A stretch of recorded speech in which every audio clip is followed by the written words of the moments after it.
uncut conversations on the culture. I'm your host, Priest, and I got my cousin and co-host, T-Red. What's up?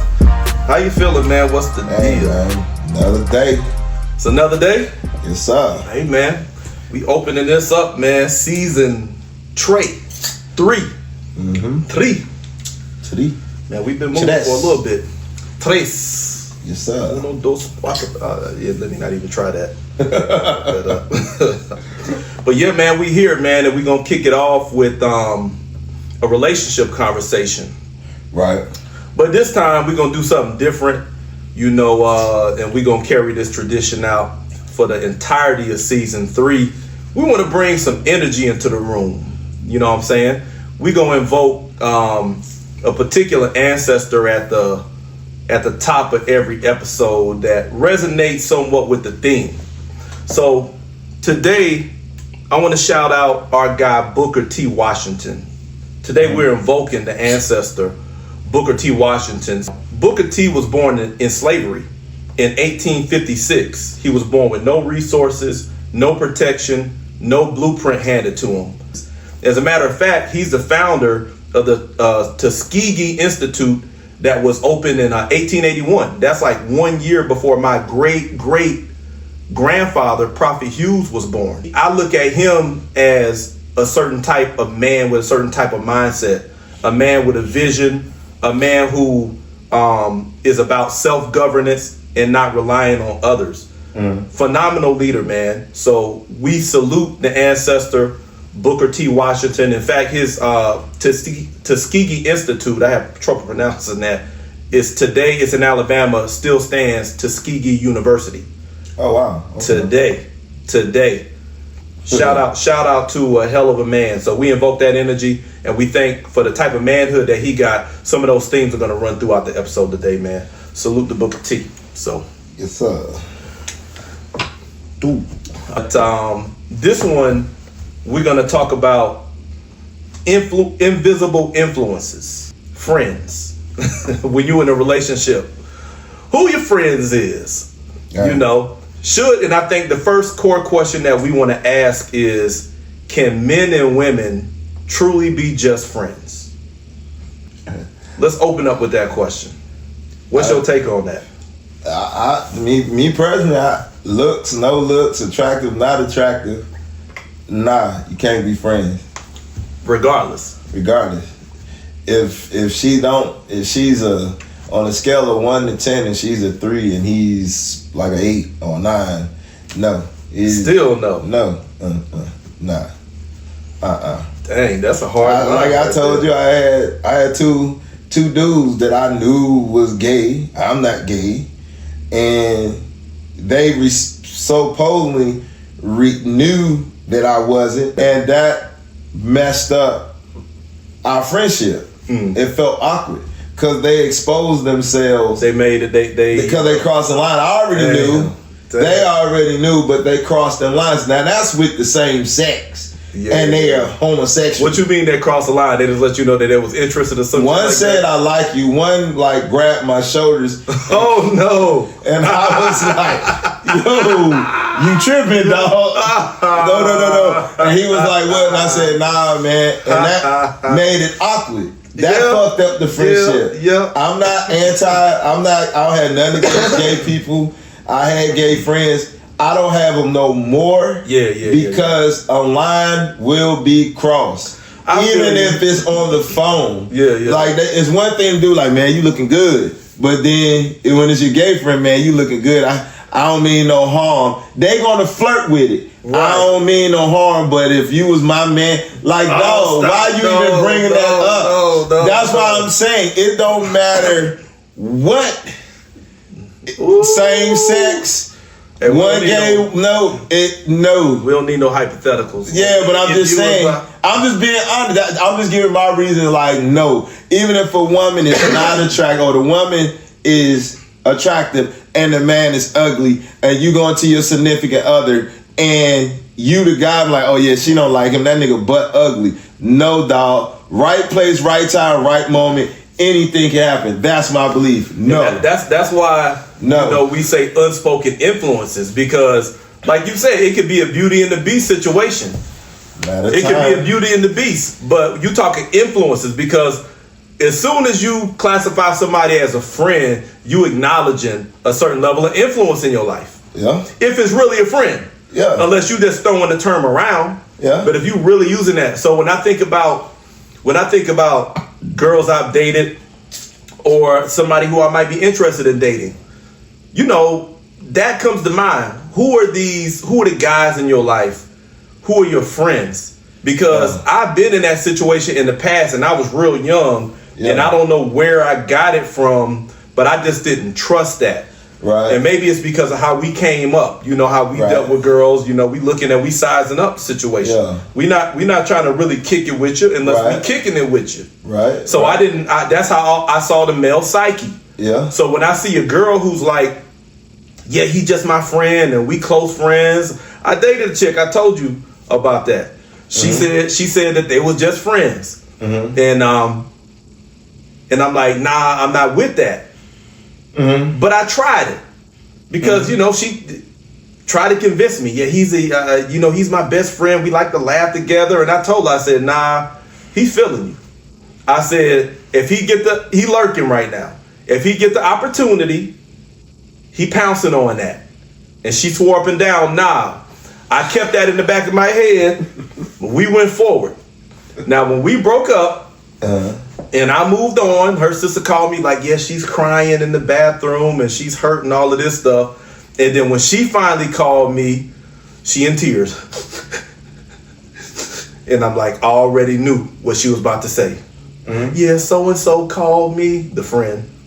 And I was just feeling bad and I just, you know, needed to be comforted and he was there and I'm just waiting. I'm like, waiting. Mm-hmm. And it just happened. Shit. I knew it. Shit like that just happened. Just happened. And that's, bro. My man was like this. No. Oh, he left? Oh, he gone? Oh, she's in a vulnerable position. It's time for me to strike. Yeah. No, you can't. It's like, even like, you got a wife, I got a wife, we family. Yeah, okay, boom, we could double date and go out. Right. But when guys that I've been at work with got their wife, like, hey man, me and your wife, and me and my wife, and blah, blah, blah, we need to go out and kick it sometime. Nah, dude. Nah. You ain't going out kicking it all with the friends? Not with my friend with his wife. Or does it have to be, do y'all have to build more of a friendship before y'all can do that? Because, you know, you got people with like cookouts and stuff like that. So are you saying you're not going to invite friends? That's different. It's not as intimate. Okay. A cookout is totally different. It's not as intimate, but when it's just you and your boy as a friend, and you and him, and you and his wife are always going out. Nah, that's too intimate. You think it might be some cross pollination now? But are you? Something's going to transpire from that. But do you feel like that's unsafe for short-term friendships? Would you do that with somebody who you've known for years, like from your childhood? And y'all both married? Y'all gotta be like from the sandbox type. From the sandbox, okay. From the sandbox. But if it's just like a friend that y'all done built a rapport over years and working, nah, because it's too tricky and it's like competition. You may one up your homeboy at dinner and his wife is loving what you saying. And then she's saying, she giggling, and then she's saying, see, you need to be more like that. and then vice versa. Then buddy. We don't need to kick with it. You and my wife, you and your wife kick it, and me and you go kick it. What y'all think about that? Now, as far as the cookout is different because everybody's there. It's an environment. But that's too intimate. It's a social environment. Unless it's brother to brother, family to family. I'm feeling you. I feel like my line might not be as hard in the sand. Maybe I would do it, but I still am very aware of what you're talking about. Yeah. Like the intimacy, like the level of intimacy and the interaction. It's almost like it's a face-to-face over the course of a few hours, because that's how long y'all gonna be out. Yeah. So, you know, you really getting to see personality dynamics up close. And people can some uncomfortable, weird conversations. But people, whether they say it or not, people can make silent observations. And people can develop silent admirations. Yeah. You dig what I'm saying? Like y'all, a couple one-on-one. Silent observations, silent admirations. Yeah. And this is going on. And then who knows? Yeah. Because, okay. That's why I said if his family is different. All right. But when it's the same, because let this dude wife come and she got on the bomb diggity dress. And now I'm making these googly looks. My wife saying me, this nigga ain't never cheesed this much. And then my homeboy looking like he confident, but okay, dog, you done complimented my wife. I'm gonna tell you, it's just weird and awkward. It can be weird, and it's those type of things that you will pick up, but it's almost like taboo to say them out loud because you go off the energy. Because I done seen people violate in a public setting, like. Yeah, I done seen people violate. Like I done seen a dude who's been a long-term family friend of my ex. Yeah, we was all together at our house, and my ex at the time was looking good. She had on some form-fitting stuff or whatever, and I just seen he was showing a lot of attention. Yeah, but I didn't say anything. I didn't mess up the vibe, but I seen that. Yeah, you know what I'm saying? Like I know how to handle it without blowing up the spot. But we just showing that. I'm saying the human dynamic is the human dynamic. Yeah. And you really got to, I would agree that when you dealing with somebody in an intimate setting like that, you really got to have an honor code between the wolf pack. Yeah, that's why I really said gotta be some honor code shit. It got to be like a bro that you know him and his sandbox wife for shit. years. Yeah. Like some sandbox shit, because God forbid you and your significant other had an argument and it wasn't resolved. Y'all go in this intimate relationship and your homeboy bring up a topic that you and him ain't talk about, but it's mighty funny. It's touching on that. It's touching on that. Now your wife like, yeah, she leaning in on this motherfucker. Now you looking at your bro like, dude, switch. That's why I said no, dog. Y'all like and subscribe, and share the video because we want to know. Because I've been in situations with an ex. And we got, every relationship got relationship shit. Yeah. But when it was a group conversation, and when this conversation come up, I noticed how she tuned into that. Yeah. And she kept pressing it. And I'm like, what the fuck you? Why you leaning into this so hard? You know what I'm saying? Are you trying to throw up a flag that, hey, we dealing with this over here? So stay on this topic. And I'm gonna call out my ladies here. I'm gonna give y'all props later, but I'm gonna call y'all out now. I feel like y'all are real good for doing that. If you got an emotional ache somewhere. When you get in public, you gonna speak on that. Yeah. Especially if somebody else touching it. Yeah. You gonna pop up. You know what I'm saying? And that's an opportunity for a connection. Now you see what I mean? Like, no. I see what you mean. But the question that I hear buzzing in the back of my mind that I feel like the audience is asking when they listening to this. Yeah. Is that insecurity? For a man, for this kind of boundary that we're talking about a man setting. Where you as a husband is saying, nah, I ain't really trying to be in an intimate couple on couple. And when we say intimate, we talking about like dinner. You know what I'm saying? I'm not really trying to be all up in a face-to-face intimate setting with other couples who I really don't know that well, who are just friends. Is that coming from a place of insecurity? Where is that coming from? Let's talk about that.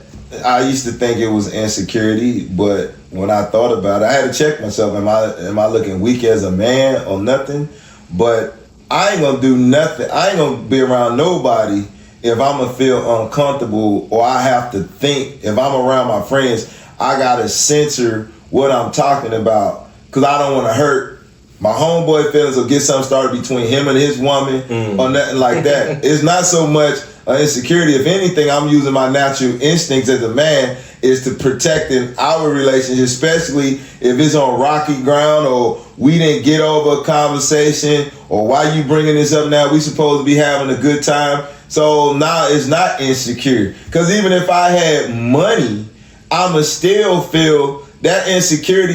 Now I can say that for men. insecurity come and go like a women feelings come and go. Mm-hmm. You could be secure one minute and be insecure, and it could be over the smallest of things. Facts. So I don't think it's insecure. I think you using your Spider-Man senses to be like, nah, I damn sure ain't gonna want to go out. Like, me and my wife had an argument. We supposed to go out Friday with our friend couple, whatever, and we had an argument, ain't been resolved. I don't want to go there because I got a feeling either she gonna bring something up, and it's like the gods, like when you got a new girlfriend, now all your old girlfriends want to call your phone. Yeah, they ain't never called, but now I feel like that it never happened, and you be like, oh shit, here we go. So now you got to sit up because you know this shit is coming because your boy is there. You can't do no referee shit and be like Bilal, like, yo, don't even bring that shit up. Now you got to ride with it. So now you got to hear him talk. Then him and his girl may get into it. Then, I don't know about that. It's just awkward.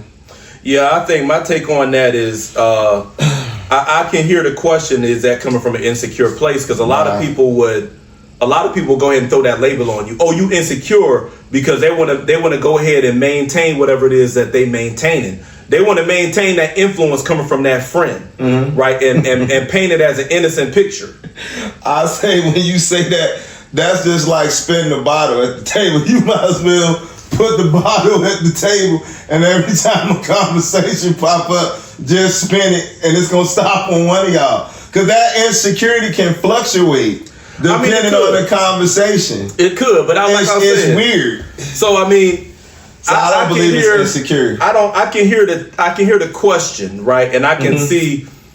I think that's leadership. I think my take on it is that's protection, and that's why we invoke Booker T. Washington at the beginning of the conversation, because he was a builder, and we talking about that type of masculinity, that type of energy. Because when a man is in a relationship, in a family setting, he's building a family. Yeah. A family is an institution. Booker T. Washington was an institution builder. Mm-hmm. So when you think builders protect what they're building, so you're looking at the type of influences that can potentially come into your house. Yeah. I think good leaders, men in relationships and everywhere else, we anticipate stuff. Right. It's like we got that hound dog type intuition where you can sniff things out before they happen. Mm-hmm. You can already see that if we line this up, it can go these ways. Mm-hmm. So in order to protect what we're building, then we need to handle that differently. Mm-hmm. That's how I see it. It's protection, it's leadership, it's not insecurity. And you got to know that, and I think too, to do that type of relationship, I say you and that person got to be close. It's just like you and your buddy's chemistry at work. If you and him is always talking about family stuff, you and your wife, you can kind of like get a feel of what the chemistry will be like if y'all go out for dinner. But most guys don't talk about that what goes on in their house dynamics. Right. You know what I'm saying? We at work, hey, how your wife doing? Good, man. She getting on my fucking nerves, but anyway, let's get to work. Cause that's most of the time going to work takes our mind off of that shit. So it got to be a real good chemistry. That's why I say for that date to go, it has to be like some sandbox shit. Hey, dog. You and your significant other gotta have chemistry, as well as the other couple knowing y'all chemistry just from casual conversation. That's why I say it almost gotta be like a family sandbox. I feel like, because when you got some sandbox type history, I think you got more of an honor code between you guys. Yeah. The honor is firm. Yeah. We know that's off limits. It don't matter what she looking like. Yep. It's an honor code there. Yeah. And conversations come up. We know we can go there, but we're not gonna go that far into it. Yeah, but we know where it's gonna go if we keep digging at it. Yeah, and men, we do that's what we do naturally as protectors. And I think a lot sometimes people try to shame men and try to label that as insecurity. But when a man is a provider, he's building a life for the woman, for the family. Yeah. He's building a world. I'm not saying that the woman doesn't contribute. She's a major part in that. But the man is responsible for shouldering that responsibility of provision, protection. And that's a part of protection. You mentioned work. You heard of the term work husband, work wife? I don't know if you heard of that. I haven't heard them words, but I know what you're talking about. Yeah, that's a term. That's a thing. Where we think that come from? Work husband, work wife. Yeah.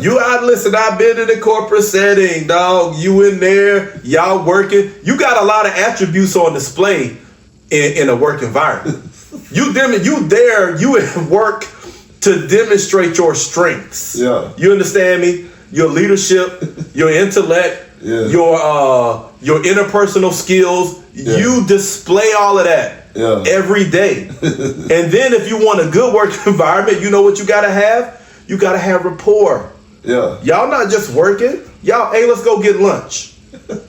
Let's talk about things that don't have anything to do with work, man. So we can have like this kind of team cohesion that makes work more fluid. This is what I'm describing the corporate environment.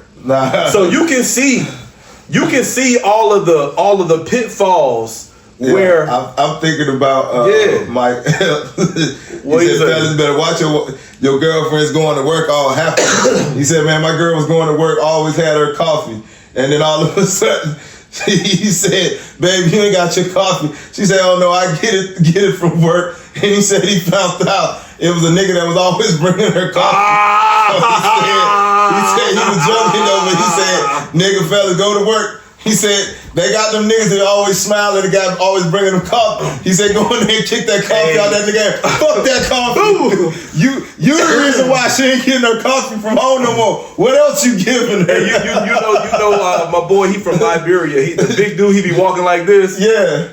And when somebody eating bad food, he'll walk up and kick the plate out their hand. Slap it out their hand. Man, listen, I've been that dude. That's how I know. Listen, I remember being in college. I'm going to tell you a quick story. I was in college. I was in my 20s. But I looked like college students, but I was in the Marines. I was like 26 or whatever. Uh-huh. And then it was a girl in the class. She mentioned her age. She was like, yeah, I'm 26. And I was like, whoa, she like me. You know what I'm saying? I thought she was a normal student. Uh-huh. So after I was like, oh, what's up? So I said, we the same age. I was like, we started connecting. Cute girl, nice body, everything. Right. And then so I just kicked it with her, built a little rapport. And then every day after that class, it's me and her. We walking from there to the food court. And it go from that to her laughing at my jokes, her giggling. Now she got a boyfriend now. You know what I did? What's that? Rename her boyfriend. I couldn't remember his name, so I started calling him Charles. You know what she did? Start calling him Charles. Oh, damn. She calling her boyfriend Charles. And now she complaining to me about what Charles ain't doing. Yeah, you won't believe what Charles is doing. You know what I'm saying? So listen, she talking to me about Charles until one day, her and Charles ain't together no more. Right. So I'm just saying, that's like some work husband type shit, even though it was in the college setting. Right. You got that kind of shit to where, and you got guys who lurking, and you got women who lurking. Yeah. From both sides. Yeah. And what's so tricky is you got like a one up on other guys because she gotta come to work. So you already got that to your advantage. She gotta look decent when she shows up. She can't just show up any kind of way. So you getting the best of the best every day without even, you get more of advantage without going to a club than the club. So conversation, and that's natural for that to happen, but it should be a buffer zone. That's why when we talk about, can you be friends? No. Can you be friends? Lines are going to be crossed, dog. And I'm not just saying women, men. I guess I can be at work. And what's so crazy about it, you can tell. You can feel the energy when somebody looking at you, sizing you up. And the only thing that keep that safe, if neither one of y'all cross the territory of talking about your personal life. Long as there's no personal stuff like, hey, how you doing? Have a good day at work. And that's it. Because once you start having them conversations, or you come in work and not yourself, and you frustrated, and you keep saying, yeah, my wife don't, it's nothing, and eventually you're going to start talking. You putting up signals when you do that. I think when you say not on purpose, but some people might do it on purpose though. Yeah. I think when you start, as soon as you start flagging your problems out, your relationship problems, you sending up a bat signal. Yeah. And I feel and like women are very good at doing it most of the men. Men normally suppress it because we're ashamed to show that, especially when people been looking at us in the limelight. So we have to put on a different character before we get out the car. You'll have some women be sitting there, eyes already red, and then I'm just having a hard day. And then, you get up and you keep going to the bathroom, and now your guy that may like you been having a race. What's going on? I want to make sure Sue's all right. I use a quick example. This was back in the day with me and my wife now. Me and her had an argument right before she went into work. I was dropping her off at work. And this before we got married. This is when we was married. And she went to the break room and she had her head down, but she was still upset and she was crying. This nigga walked up and asked her how she was doing. And my wife, she's real friendly. She's what you call it, an extrovert. This nigga done picked up her phone, put his number in her phone. Nah, dog. Yeah. And then told her, like, anytime you need to talk to somebody, whoop-de-whoop. But some was letting me know, like, I was one I had just got up, and some just said, check her phone. And when I checked it, I looked through it, and it said, I said, man, who the hell is that? So I just hit the number, and it was a dude. So I waited until she got out. I said, man, who is this? She was like, she don't know. And then we almost got to the point where I was about to leave her. Damn. And she finally remembered, and she was like, and she broke it all down. And I had told her, and this is for women to hear, men prey on women like that, especially when they see you upset at work and they like you. They prey on that. Man, it's a chance to swoop in. It's a chance. Yes. You gonna put your cape on. They're gonna say everything right. It's my moment. Yes. You know what I'm saying? He's gonna give you the best Matt iceberg slim game. And you're not really knowing it's just your turn. That's it. Game, baby. He gonna be the most understanding dude ever. Yes. And I think what we're saying here, vice versa. women tend to show their vulnerability more than men. Yeah. In those situations, you're gonna wear it on your face, and the guy is looking for that because we're natural protectors. Yeah. So even guys in the workplace, they still got their protective instincts on, and they detect when there's a problem. Yeah. And then if they attract it, let me go solve that problem. It benefits come with me solving that. Yeah. But let me see about that. But us, on the other hand, I feel like men, we are less likely to come and be vulnerable about problems. I went through a whole divorce while going to work. Ain't nobody knew, cuz nobody knew what I was going through. Right. I still showed up to work every day. The same dude. Yeah. I'm just showing you how men. You got some men who might crack. I've seen one of my counterparts. I can see the stress in his face sometimes. He would be kind of complaining. But so you got exceptions. But I ain't brought none of that. I ain't let nobody knew. It was like it had to be over a year or two later before one of the ladies was like, she said something. I was like, we divorced. What? I'm surprised. I was like, that happened a couple years ago. Not especially when people kind of like look up to you. Yeah. And everything. You don't want nobody to, if you're a real man, you don't want people to give you empathy or too much empathy, because it's like, don't do that. It to me, it weakens me as a man. Yeah. Where I need to be a man, that you giving me too much empathy weakens me being a man. Yeah. So I'd rather not let you know so I can maintain my manliness, because as soon as I say it, I understand what you're trying to do, soothe me, but if you give me too much, now I feel like you're peeling off my armor that I need to have. Because it's like, and that's real talk, and I think a lot of ladies, y'all like to try to mold men. I need to help men understand that it's okay to cry and all that stuff. We know it's okay to cry, but we know how to be men. We were born this way. We've been doing it all our lives. So he's absolutely right. our virtue is showing strength. I think y'all virtue is showing beauty. Yeah. And beauty in a lot of ways, not just physically, through your intellect and all of that stuff, but I think it equates to beauty. Mm-hmm. All of our attributes we like to categorize under the umbrella of strength. So I'm not going to come and just be showing you what I'm going through. I'd rather come up and show up, but then in the background, I'm dealing with what I need to deal with. Yeah. And I'm talking to who I need to talk to. Right. I'm not just talking to everybody about it. We more prone to talking about it after we done came out on the other side and got the situation out the way. You ain't know. Because now whatever you say won't deter what my plans and goals were. That's facts. Most men do that. They wait until after the smoke clear before. If we want to holler at another woman, we damn near wait until the smoke clear, or we almost out the smoke to engage, especially if it's another woman at the job site. We don't want to deal with both. Yeah, because I'm going to tell you something. One of the reasons you hit it on it when you said that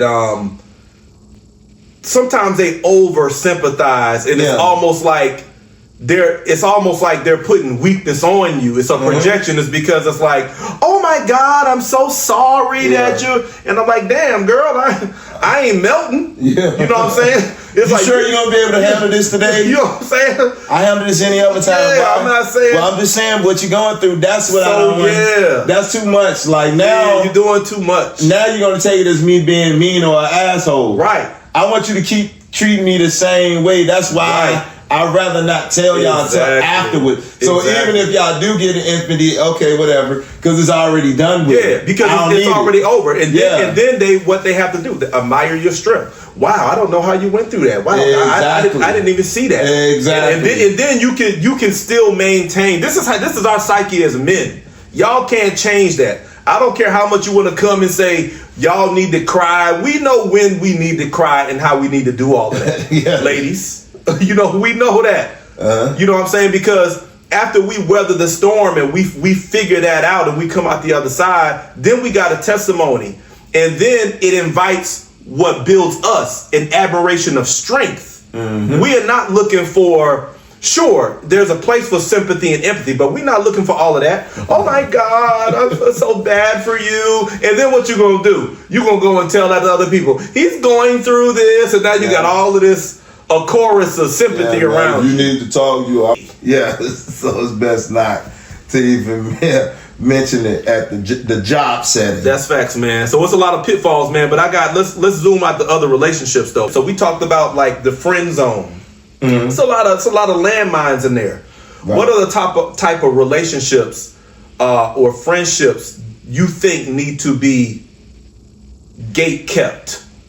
Our sisters qualified in that, you know, other family members, mother-in-laws, father-in-laws, pastors, other people who have crazy, you got a reaction on that. Yeah. Oh my God, let's talk about pastors then. Yeah. Okay, that will hit you strong. I almost slid out the seat when you said it. Come on, you almost slid out the seat. Yeah, like I almost gave up the ghost. Oh my God, you almost gave up the ghost. I felt something leave me. You felt something leave you. So left. I got spiritually slain. Got slain in the spirit when he said pastors. Oh my People don't understand that you gotta, as a man, and I'm speaking from the I'm a man. I'm speaking from the perspective of a man. A pastor has major influence in the life of their followers. Like a pimp. Say it again. Like a pimp. Like a pimp. Major influence. And if the husband just blindly trusts the pastoral relationship, man, your wife will be in that office getting prayed for, bruh.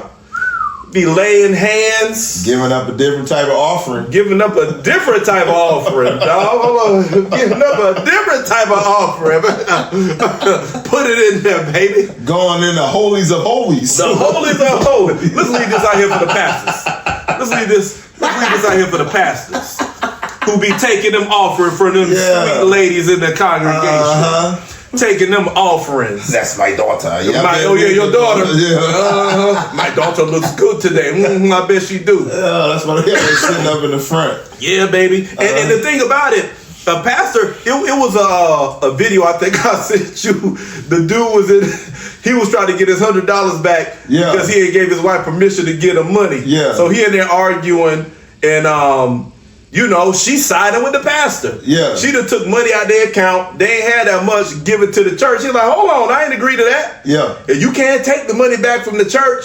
So you already see the dynamic, the relationship dynamic. Yeah. That a pastor can actually have so much gravity in a relationship that your wife will side with the pastor over you. Yes. Men, you gotta watch that. I don't play that. I've been a minister. Yeah. You can't fuck with me when it comes to that. I'll break a pastor down. All the way down. Yes, sir. Nah, we ain't doing that, bruh. Oh yeah. But when you said that, do you think we need the gatekeep? I was like, I believe so. Because, I feel like women have to check in more so than men having to check in. What you mean by that? Well, I mean, check in that they need to let us know what's going on when they're out the house. Especially when you're in environments where you with your family, you with your homegirls, at work, because it's more detrimental because the relationship could be severed. It's because when a man he's not going to come and bring a conversation or do something that's going to tear down the household if he's trying to build something. Right, when he's the one building. Yeah. When he's building, because he know the work and he done invested money and everything to build this solid foundation. But somebody that's not invested with you as building, they need to check in, because if you're investing in him building, you're going to naturally check in to make sure that as y'all both into building, it's going to have a solid foundation. Yeah. But if you building and your wife is just over here and you building, she got to come and report.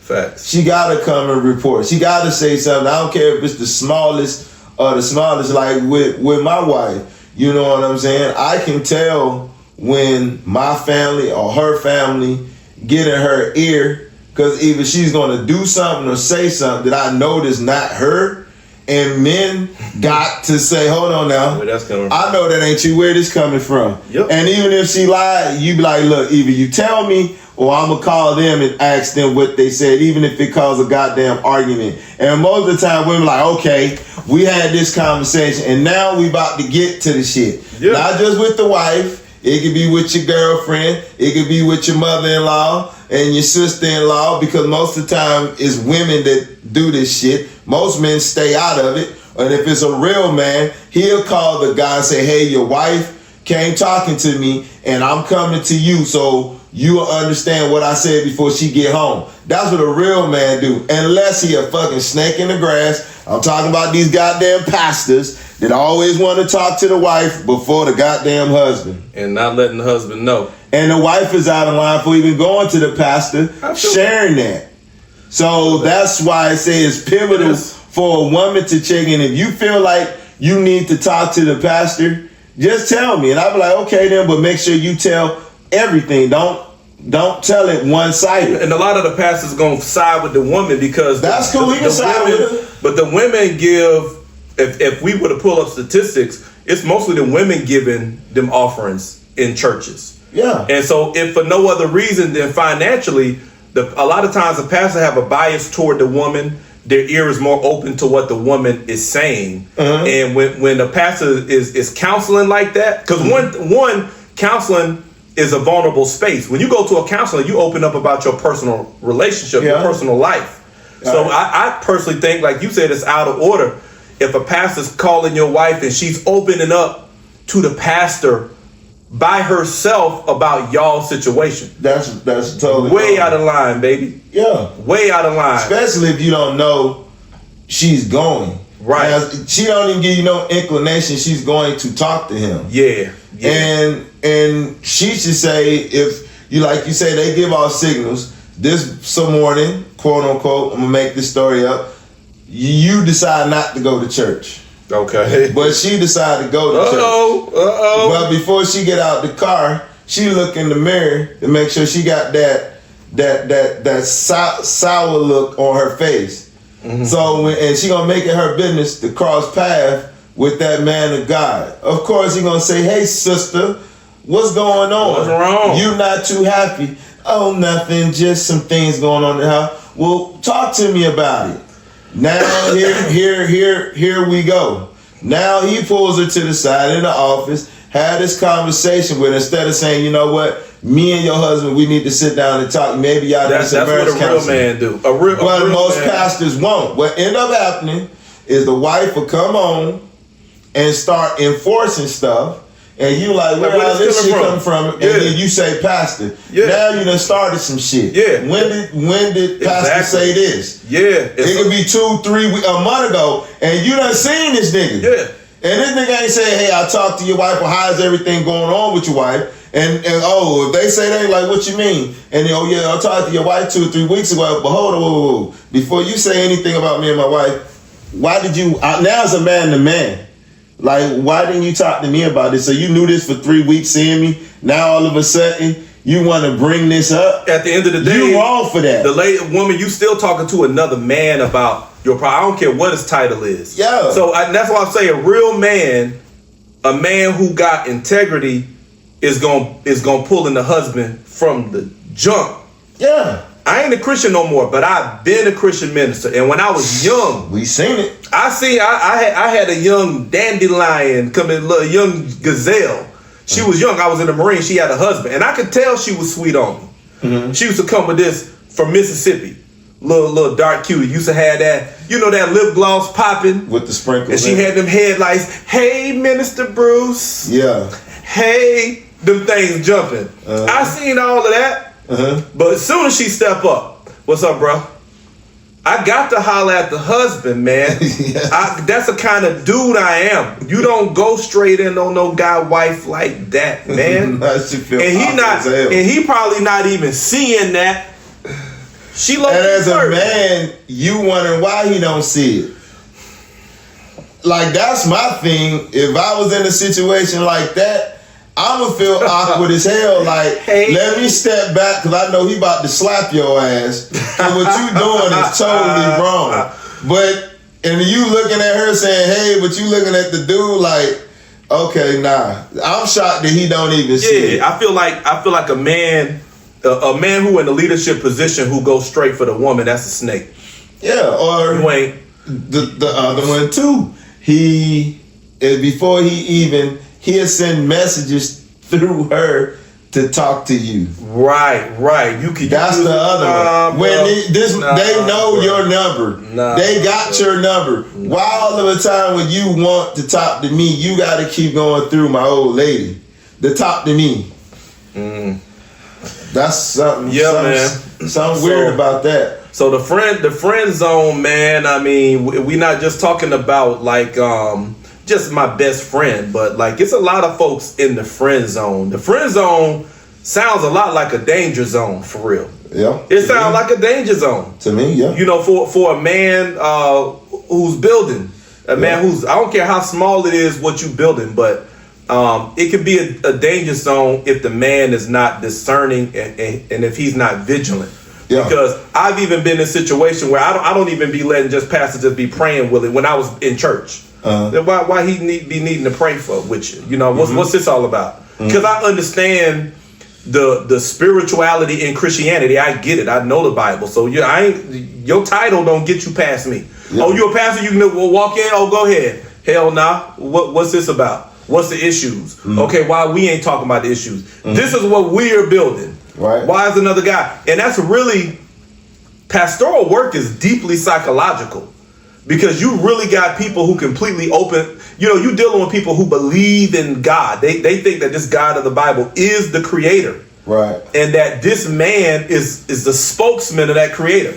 So they taking what that man says as the gospel. And a lot of times it can create tension in the house if the husband if that's not the perspective that the husband is coming from. Oh yeah. Now he done put some impressions on your woman that's bringing discord and confusion into the house. Yep.